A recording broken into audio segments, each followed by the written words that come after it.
ഈ ഒരു ഭൂരിപക്ഷ ഭീകരതയാണ്.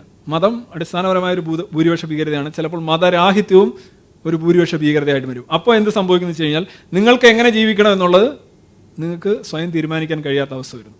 അത് മതത്തിൻ്റെയോ മതരാഹിത്യത്തിൻ്റെയോ കുഴപ്പമില്ല, അടിസ്ഥാനപരമായി ഒരു ഭൂരിപക്ഷ ഭീകരതയുടെ പ്രശ്നമാണ്.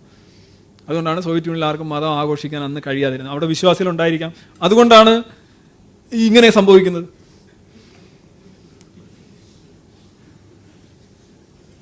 ഈ പാർട്ടിയിലെ ആളുകൾ കരുതുന്നു ഇത് വലിയ നിരീശ്വരവാദികളുടെ പാർട്ടിയാണ്, ഭൗതികവാദമാണ് അവർ പറയുന്നത്, ഡയലക്റ്റിക്കൽ മെറ്റീരിയലിസമാണ്, വൈരുദ്ധ്യാത്മിക ഭൗതികവാദമാണ്, അതാണ് ഇതാണ് എന്നുള്ള ഒരു സങ്കല്പം ഉള്ളതുകൊണ്ട് ആളുകൾ സ്വാഭാവികമായിട്ടും ഇതിൽ പ്രണയമുണ്ടായിട്ടും ഒരിക്കലും മിണ്ടാതെ നടക്കുന്ന ചില കാമുകന്മാരെ കണക്ക് അവരിങ്ങനെ മിണ്ടാതെ നടന്നു.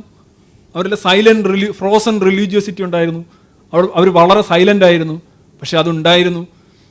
അതിന് അനുവദിക്കപ്പെടുന്ന ഒരു സാഹചര്യം സോഷ്യൽ